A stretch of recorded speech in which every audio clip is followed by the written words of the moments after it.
imagine a city where enforcing the law strictly to the letter actually causes the violent crime rate to go up. Which, sounds impossible on its face. Right. It defies basic logic. I mean, if you arrest and remove people who break the law, the streets should get safer.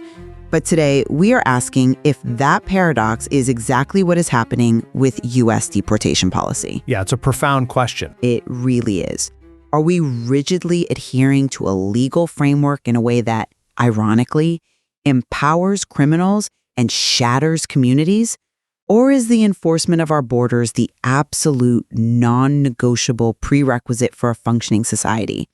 Today, we are examining the deep polarization surrounding U.S. deportation policies, specifically the collision between national sovereignty and humanitarian obligations presented in the source material.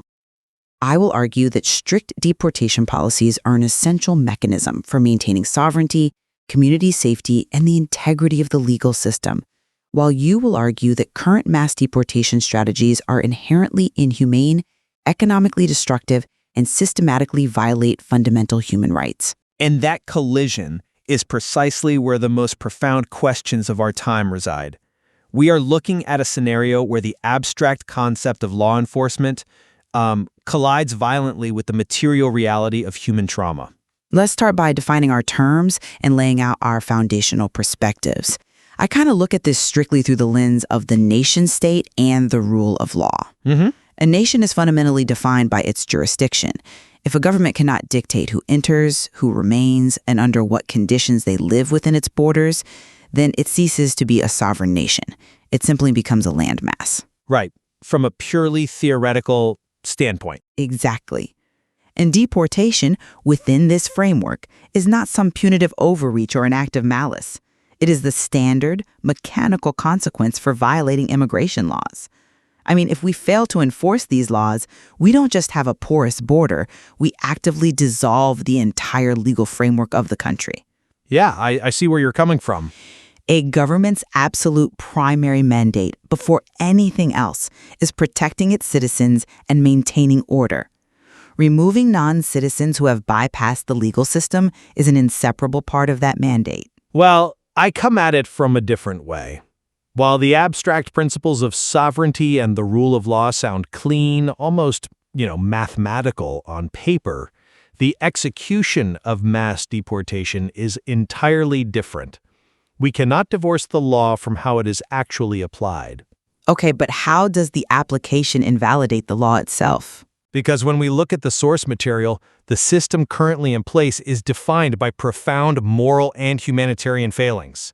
We aren't just talking about moving pieces on a chessboard here. We are talking about highly militarized operations and mass raids that physically tear families apart. I mean, law enforcement is inherently physical. Yes, but they rip long-term, deeply embedded residents out of their communities.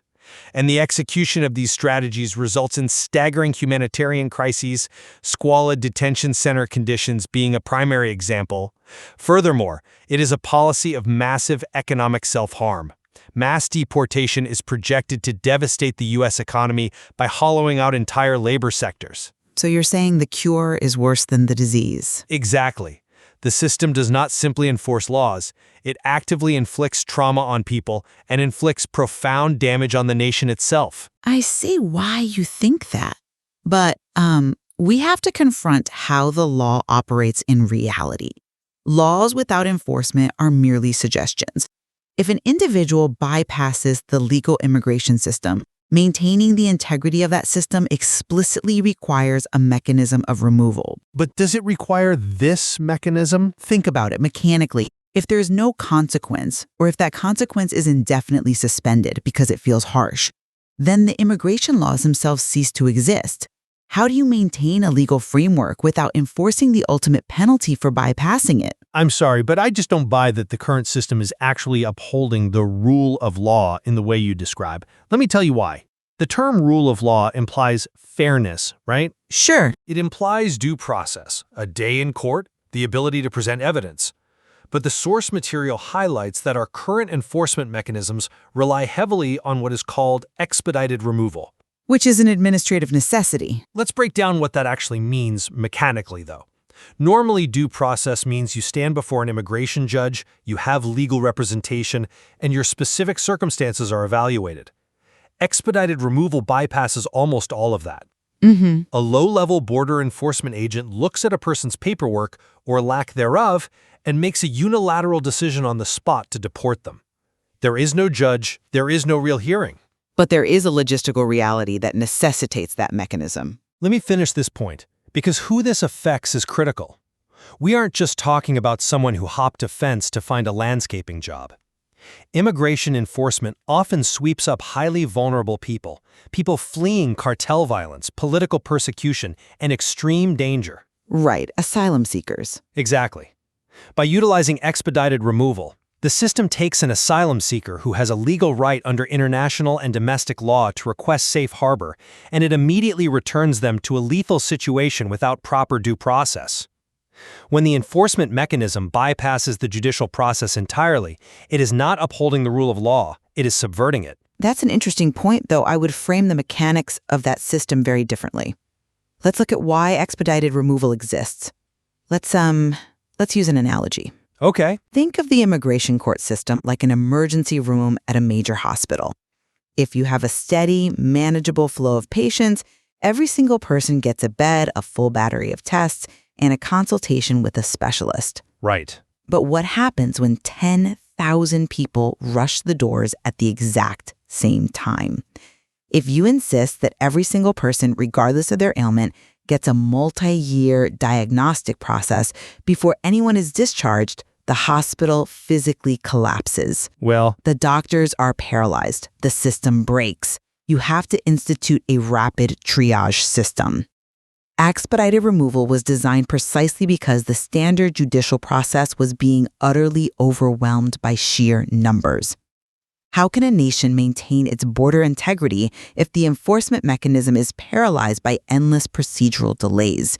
The rule of law requires efficiency to function at all. But an emergency room triage system is designed to identify the most vulnerable people and save them. Expedited removal does the exact opposite. How so? It's like standing at the door of the ER, looking at people who are actively bleeding and sending them back out into a car crash because they don't have their insurance paperwork filled out perfectly. That's a bit of an exaggeration, don't you think? Not really. Efficiency cannot come at the expense of fundamental human rights. The speed of the removal does not justify sending someone back to be murdered. If the foundation of your legal system relies on stripping individuals of their right to a hearing, then the structure is inherently compromised. But we must distinguish between an asylum seeker presenting themselves legally at a designated port of entry and an individual who illegally crosses a sovereign border, evades detection, and only claims asylum once they are finally apprehended by law enforcement. The legal right to seek asylum applies regardless of how they cross. True, but the system is designed to manage millions of encounters. And if we agree that a nation has the right to secure its borders, there has to be a functional, immediate deterrent, which brings me to the core of public safety. Okay, let's talk about safety. The data from the source material shows an overwhelming public consensus, over 80% support across the political spectrum for deporting undocumented immigrants who are convicted of violent crimes. Yes, that is a widely held position. Because physically removing violent individuals from a community directly reduces crime. It prevents future victimization. It fulfills the government's absolute primary mandate to protect the people living within its jurisdiction. That's a compelling argument, and there is indeed broad bipartisan support for deporting violent criminals. But have you considered the broader consequences of how that enforcement is actually carried out on the ground? What do you mean? The controversy and the danger intensifies because the enforcement dragnet rarely stops at violent criminals. Broad enforcement strategies and mass workplace raids target nonviolent, long-term, law-abiding, undocumented individuals. And here's where we hit that paradox of fear we mentioned earlier. Ah, right. By executing these mass deportation strategies under the guise of, protecting the public, the system actually undermines community safety for everyone. Wait, I need to stop you there because the math on that just doesn't add up for me. If you physically remove individuals who have violated laws from a city, the baseline volume of illegal activity drops. I mean, it is subtraction. So how exactly are you arriving at the conclusion that enforcing the law makes a community less safe? Because criminals do not operate in a vacuum and society is an interconnected web, let's walk through exactly how this works. When mass raids are occurring, you create a pervasive, paralyzing climate of fear among undocumented immigrants, millions of whom are integrated into the fabric of our cities. Okay, but fear of legal consequences is the point. But look at the side effects.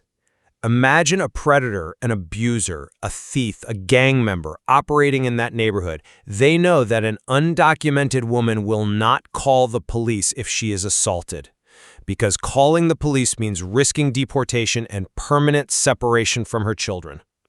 I see the chilling effect there, yes. If someone witnesses a murder, they will not come forward to testify. They stop seeking necessary medical care during public health crises. When a significant portion of a community is driven completely underground and refuses to interact with public safety officials out of terror, the entire community becomes less safe.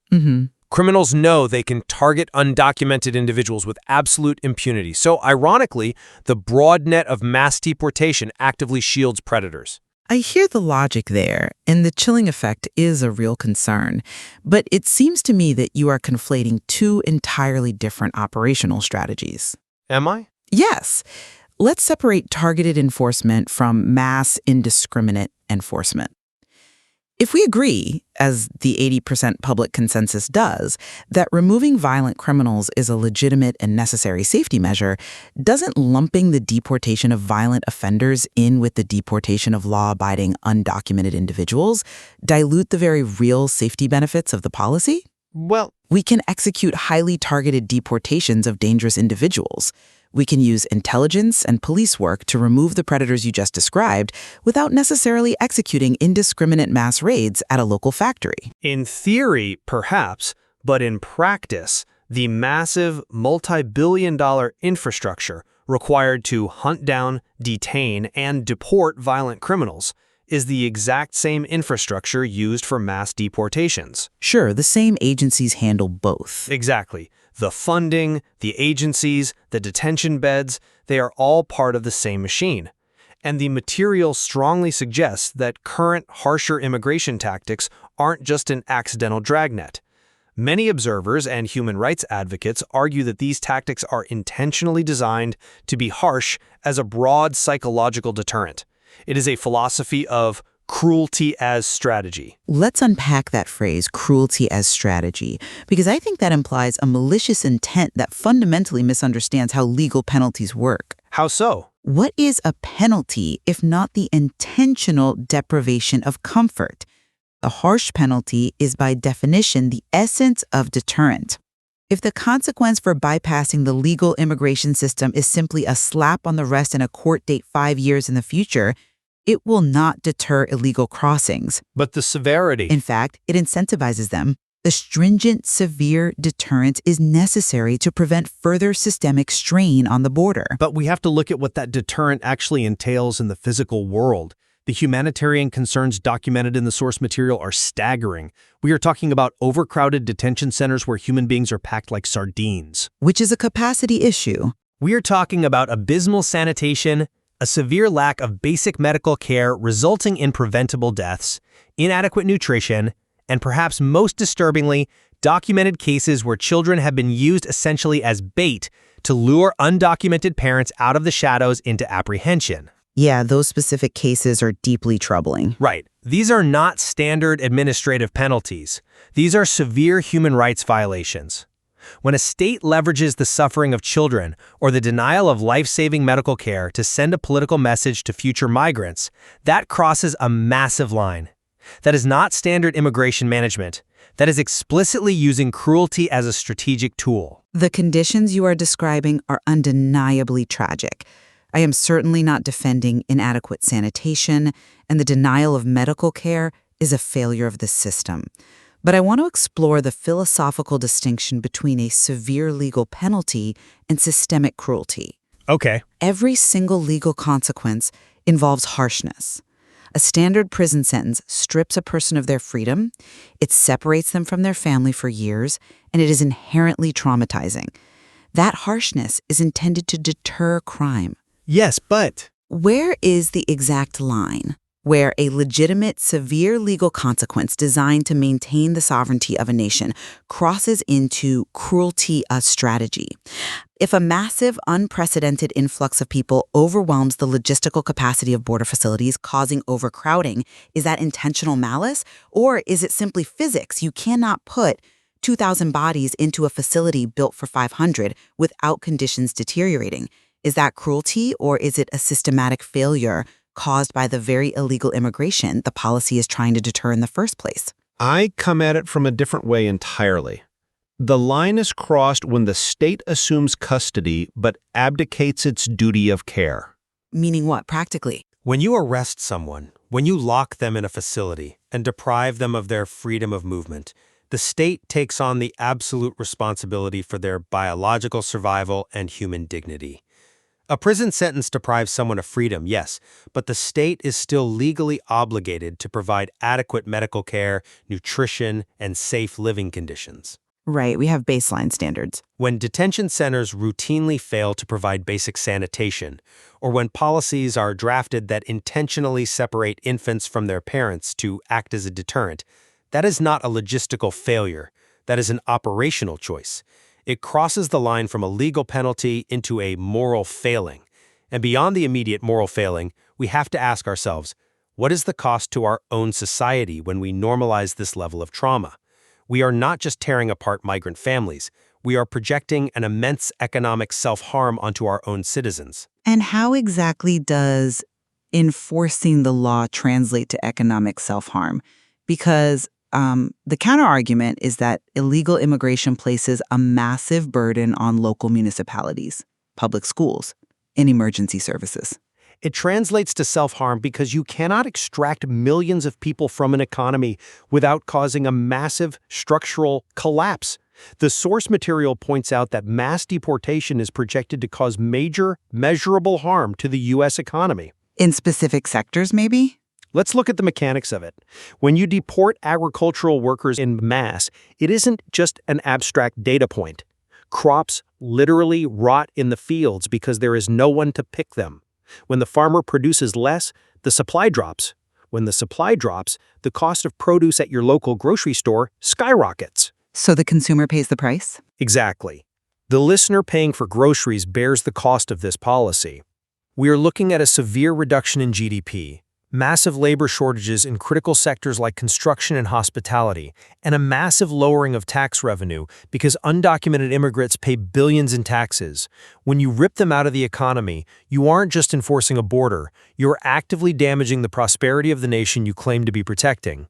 I'm not entirely convinced by that framing because it relies on a dangerous premise, an economy built on an underground, disenfranchised, easily exploitable workforce is inherently unstable and legally compromised.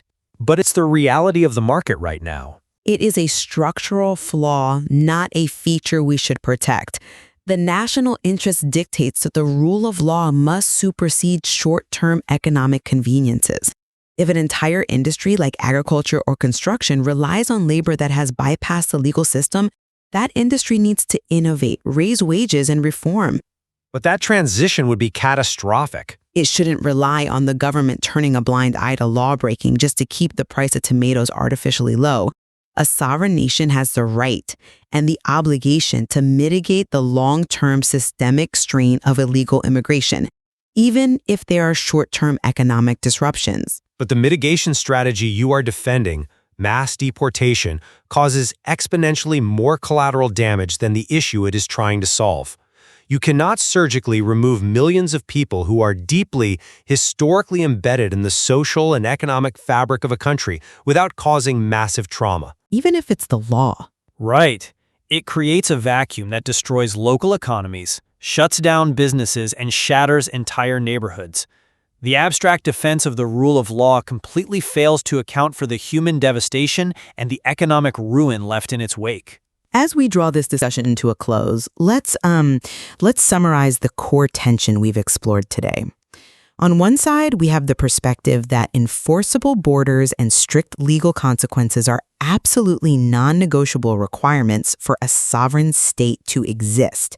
If a nation's laws have no enforcement mechanism, they cease to be laws, and the state's primary mandate to protect its citizens and maintain order dissolves. Right. On the other side, we have the perspective that current mass deportation tactics and mechanisms like expedited removal result in unacceptable human rights violations, the denial of due process, family separation, and massive economic self-harm. Exactly.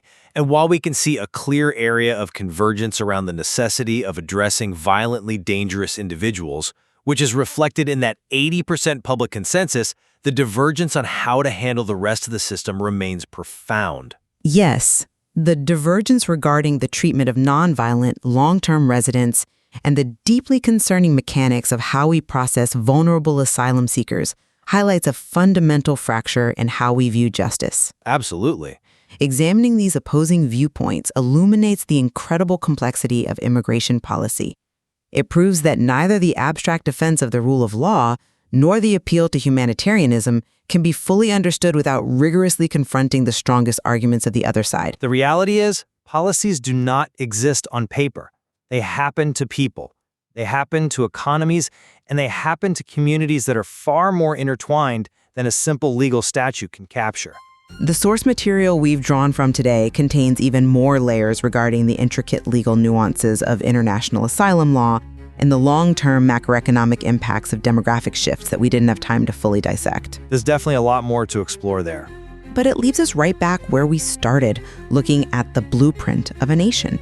If securing the borders of a society requires upending the lives and the economies functioning inside it, we have to leave you with this question. What kind of structure are we actually trying to save?